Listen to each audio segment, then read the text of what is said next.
亿万富翁与2名美女野外车震，遭遇劫匪敲诈，竟然震出新中国最大的粮食贪腐案。事情是这样的，4个劫匪在看到很多有钱人喜欢到山上玩车震的报道后，萌生出抢劫这些野鸳鸯的想法。这些人一般都是偷情，基本上不敢报案的。因此，这4个劫匪干了2个星期，每天都有收获，果然安然无恙。这天晚上，他们瞄上了一辆宝马760，而且是限量款。这车300多万，4个劫匪心里一乐，发财了。4人躲在草丛，死死盯着不远处的车。终于见宝马车剧烈晃动起来，4个劫匪立即上前将车围住，咔咔一顿乱拍，并威胁赤身裸体的1男2女，要他们拿出10万元消灾，否则这事儿大家都懂的。富豪看到劫匪是几个毛头小子，经过大风大浪的他根本没有把他们放在眼里，要他们赶紧滚蛋。劫匪见对方不肯就范，其中一个劫匪气急败坏，朝富豪的肚子上划了一刀，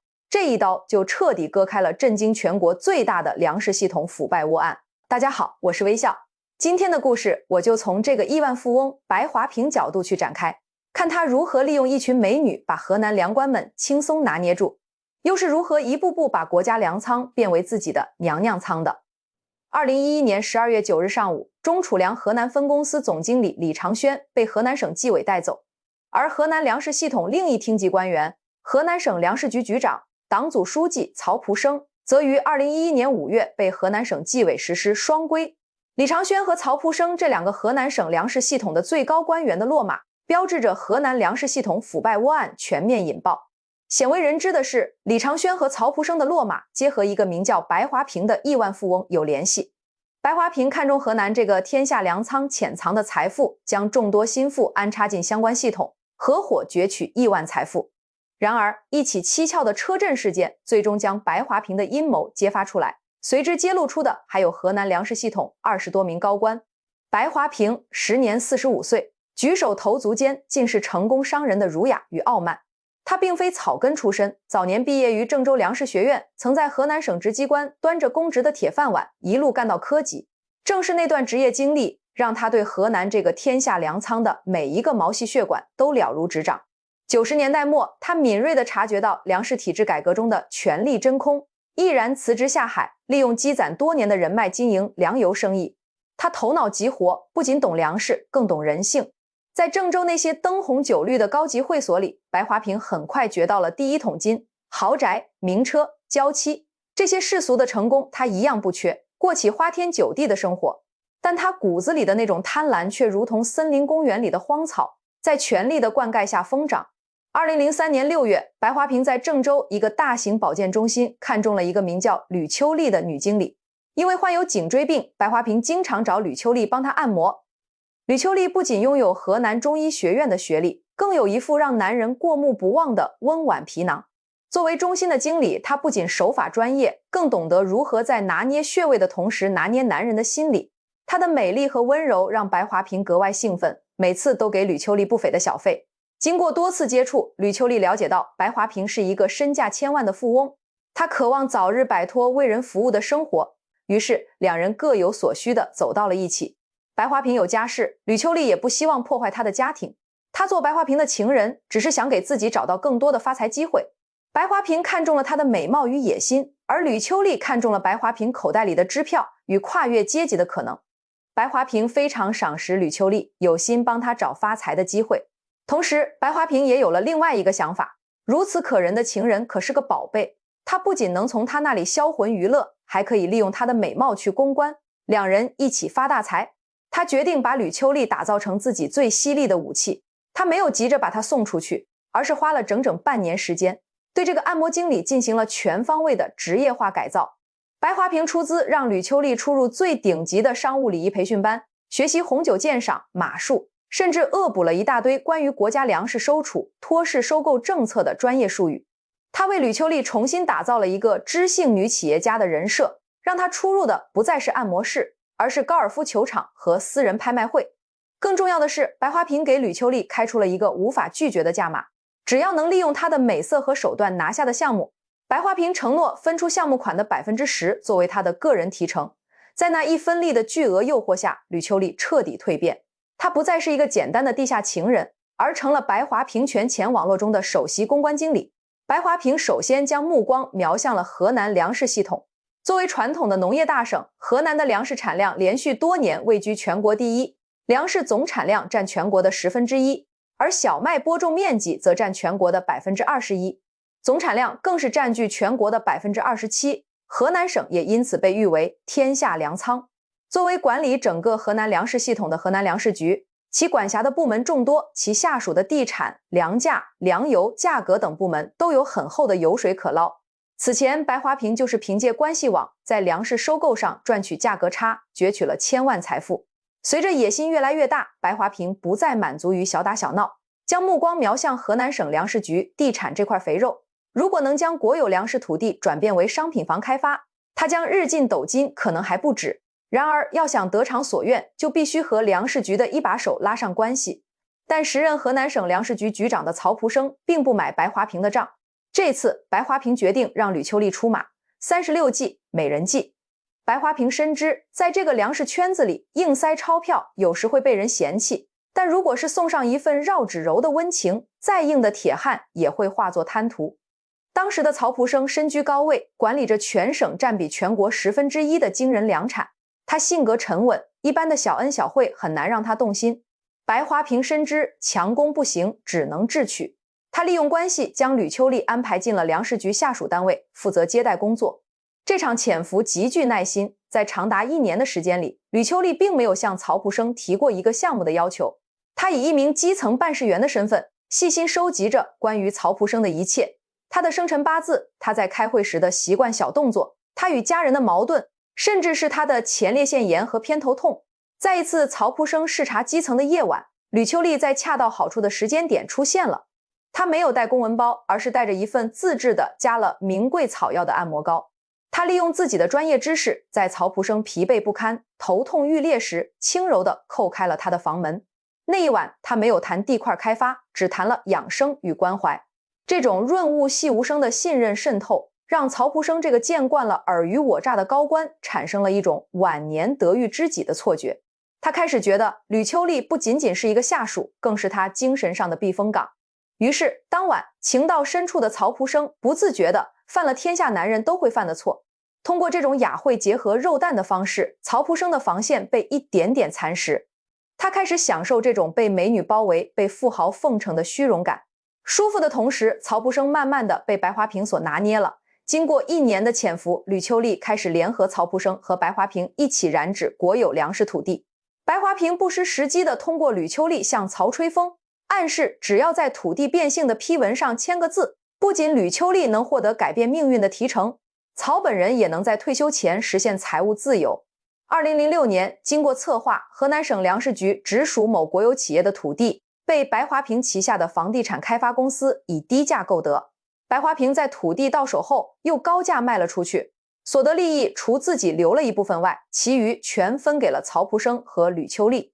有了钱，白华平的身边自然女人不断。虽然白华平和这些女人保持不了多久的关系就厌倦了，但这些女人都不是省油的灯。她们知道白华平的能耐，在从白华平手里拿钱的同时，也没忘记让白华平帮他们找份好工作。而白华平也乐得做个顺水人情，就把这些女人先后安排进了粮食系统各类职位。白华平之所以这样做，主要还是有他的私心。俗话说人多好办事儿，天下粮仓这么大的一个单位，仅靠吕秋丽一个心腹在里面弄赚钱的项目来钱太慢了，他要靠这群女人每个都像吕秋丽一样为他带来财富。有次白华平和朋友吹牛，如今的天下粮仓都快变成我的娘娘仓了，这绝非一句狂言。白华平前前后后通过各种渠道，总共输送进粮食系统的近30名女性情人，构成了一个精密运作的影子内阁。他们根据相貌、能力和心机，被精准地分配到了不同的战略岗位。耳目岗位负责监听内部会议风向，情报第一时间汇总；钱袋岗位由具财务背景的女性占据，掩盖白华平公司在洗粮和工程分包中的账目瑕疵；监管哨兵则进入基层监管办。当需要进行违规的陈粮换新粮操作时，利用手中权力大开绿灯。这些女性形成了一个交叉覆盖的情报网，相互之间并不一定认识，但都在为白华平这一个大脑服务。这使得天下粮仓的监管体系在内部几乎完全失灵，权力被美色和金钱彻底解构。就在这时，一个新的机会再次垂青白华平。在河南与河南粮食局这个粮食系统平级的，还有一个特殊机构——中储粮河南分公司。1999年年底，国家粮食系统开始改革，将粮食管理与收储分离，并随后成立中储粮河南分公司。时任河南省粮食局巡视员的李长轩成为该公司首任总经理。由于地处中国粮仓，中储粮河南分公司规模庞大，其负责管理的中储粮直属库多达17个，成储库则有123个，以100多亿斤的粮食规模位居全国各省级辖区之首，约占全国粮食总规模的1/4。中储粮河南分公司和河南省粮食局平级，不受对方约束。李长轩长期盘踞于中储粮河南分公司。自2006年国家粮食托市收购政策实施以来，李长轩开始大力扩展，将治下的中储粮河南分公司内执行小麦托市收购的粮库库点扩展至3500多个。那时，李长轩在中央下拨补贴资金的使用、调配乃至直属粮库主任的任命方面享有绝对的权威。在这样的形态下，李长轩开始利用职权做一些小动作。可能在传统意识中，每斤粮食才几毛钱，很多人看不上眼。可是，一个储备库就有上亿斤的储量，李长轩管理着上百亿斤粮食。他的一个小动作就是极大的油水，因为亲自出面过于显眼，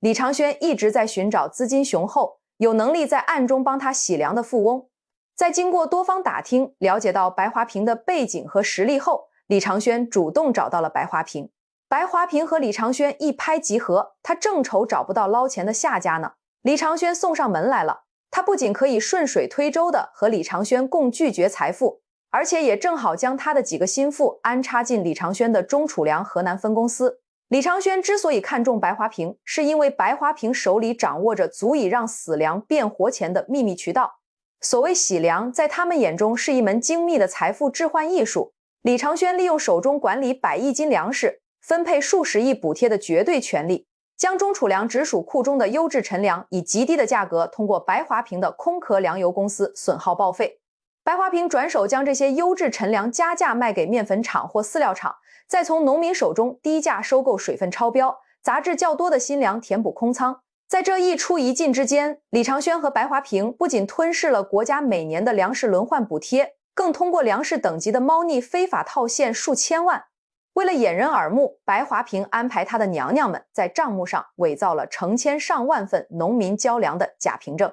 李长轩的一个眼神、一个电话，白华平便能调动数以百计的运粮车，在深夜穿梭于各个粮库之间，演了一出一出又一出的空仓计。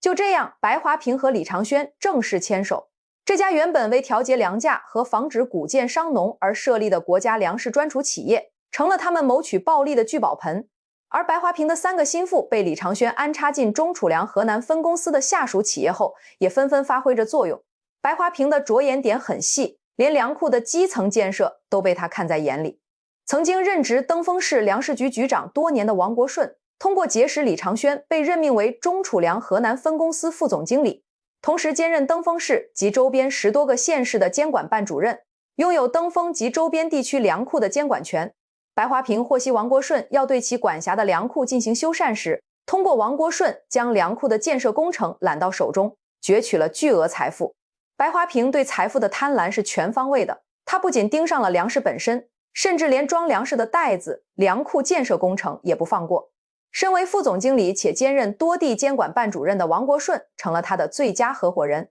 王国顺手中的监管权实际上成了白华平承揽工程的豁免权。每当有粮库需要修缮或新建，王国顺会通过定制化的招标条件，确保只有白华平控制的公司能够入围。那些动辄数百万、上千万的加固工程，白华平往往转手分包给一些资质欠缺的施工队，自己坐享高额的居间管理费。为了讨好王国顺，白华平除了金钱奉送，更在登封等地为王购置了多处隐秘房产，作为两人分赃与寻欢作乐的据点。这些本应保障国家粮食安全的坚固粮库，在他们的层层盘剥下，却成了他们中饱私囊的提款机。为了在中储粮河南分公司攫取最大财富，白华平利用和李长轩的关系卯足了劲。他故伎重演，先后安排了多名心腹进入中储粮河南分公司，源源不断地获取财富。就在白华平在中储粮河南分公司赚得盆满钵溢的时候，2009年10月的一天，一个熟悉的声音在召唤白华平。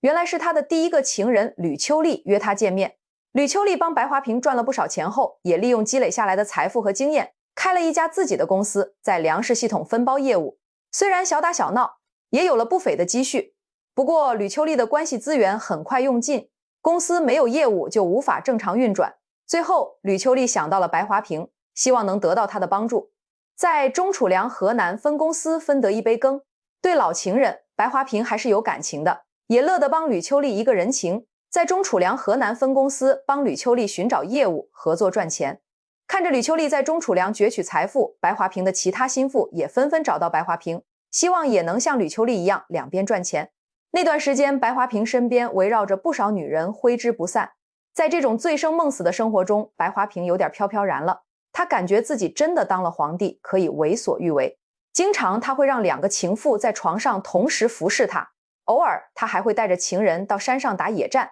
然而，就是白华平的这种放纵，最终葬送了他。2011年3月6日晚，白华平带着吕秋丽和另一个名叫宫崎新的情妇来到郊区的森林公园约会。晚上10点左右，喝了点红酒的白华平兴致高昂，当即和吕秋丽、宫崎新在他的宝马越野车里玩车震。哪知道他们被4个劫匪盯上了。那一晚的森林公园寂静得有些诡异。白华平原本以为在这台价值300万的限量版宝马760里，他就是这个世界的王。酒精的麻醉和情人的温存让他丧失了警惕。当那几个劫匪猛敲车窗时，白华平的第一反应不是报警，而是愤怒。他习惯了用金钱和权力摆平一切，甚至在面对明晃晃的水果刀时，还试图用那种官僚式的威严去呵斥对方。你们知道我是谁吗？滚开！然而亡命徒不吃这一套，那一刀捅进肚子时的冰冷感是白华平这辈子从未有过的恐惧。吕秋丽和宫崎新的尖叫声划破了黑夜，这不仅是恐惧，更是他们苦心经营的奢靡生活即将崩塌的预警。这就有了视频开头的那一幕。劫匪本来是想吓唬白华平下，哪知晚上黑灯瞎火，下刀没有轻重，竟把水果刀插进了白华平的肚皮，顿时鲜血直流。突发情况把劫匪吓住了，他们害怕惹出命案，落荒而逃。吕秋丽和宫崎新不知所措，只好报警并拨打了120急救电话。白华平被送进医院抢救后脱离了生命危险。然而警方在对案发现场进行侦查时，却发现了重重疑点。警方在白华平遗留在宝马车上的随身携带的公文包里发现了大笔现金和资金往来账本，里面涉及到一些高级官员。警方意识到问题的严重性，立即将资料封存，并对白华平进行秘密调查。白华平万万没想到，因为疏忽给自己带来了灭顶之灾。3天后，警方对白华平进行了审讯，并采用心理战术告诉白华平，之前已经审讯了吕秋丽和宫崎新，他们把什么都交代了，让白华平老实交代自己的问题以及账本上涉及的官员的问题，否则将严惩。白华平哪见过这种阵势，见大势已去，只好和盘托出，由此引爆了河南粮食系统的腐败窝案。其实早在白华平案发前，就有人向纪委举报河南省粮食局局长曹蒲生和中储粮河南分公司总经理李长轩的贪腐问题。在河南省粮食局，甚至出现10名员工联名写信状告曹蒲生的情况。然而，因为曹蒲生掩饰得很好，虽然相关部门派过调查组对其进行调查，但最后因为没有找到确凿证据，不了了之。这也在无意中助长了他们的嚣张气焰。他们哪里想到，最终他们会倒在白华平手上。纪委根据警方从白华平身上审讯出的材料，对曹蒲生和李长轩展开了详细调查。隐藏在河南粮食系统的2个大蛀虫很快就被揪了出来。2011年5月，曹蒲生被纪委双规。6月23日，河南省政府发文免去曹蒲生河南省粮食局局长职务。随着曹蒲生的落马，河南省粮食局多个与曹蒲生来往密切的干部被纪委相继约谈。在法律的威严下，10多个地方粮食局一把手相继落马。河南省粮食局内部进行大清洗的同时，中储粮河南分公司同样不得安宁，多个部门相继有多名官员落马。2011年12月9日上午，中储粮河南分公司总经理李长轩被纪委实施双规。与此同时，白华平安插在相关部门的心腹也被一一清退，天下粮仓暂时恢复了平静。这场突然而至的反腐浪潮，不仅让河南粮食系统内部存在多年的贪腐现象暴露无遗，更引起业内人士对河南天下粮仓安全的反思。国务院发展研究中心农村经济研究部副部长谢阳、中国人民大学农业与农村发展学院副院长郑丰田等专家表示，要解决河南粮食领域腐败问题，关键点还在改革粮食体制，改变一个系统或部门独家专办粮食储备的局面。正是因为权力过于集中，才让曹普生和李长轩在当地为所欲为，让白华平找到空子，把天下粮仓搅得乱七八糟，满目疮痍。白华平因涉嫌行贿罪等罪名被警方拘捕，而曹普生和李长轩的相关问题已经移交司法机关进行处理。一帮硕鼠终于为自己的贪婪付出沉重的代价。好了，本期内容到这里就结束了，我是微笑，感谢你的观看，我们下期见。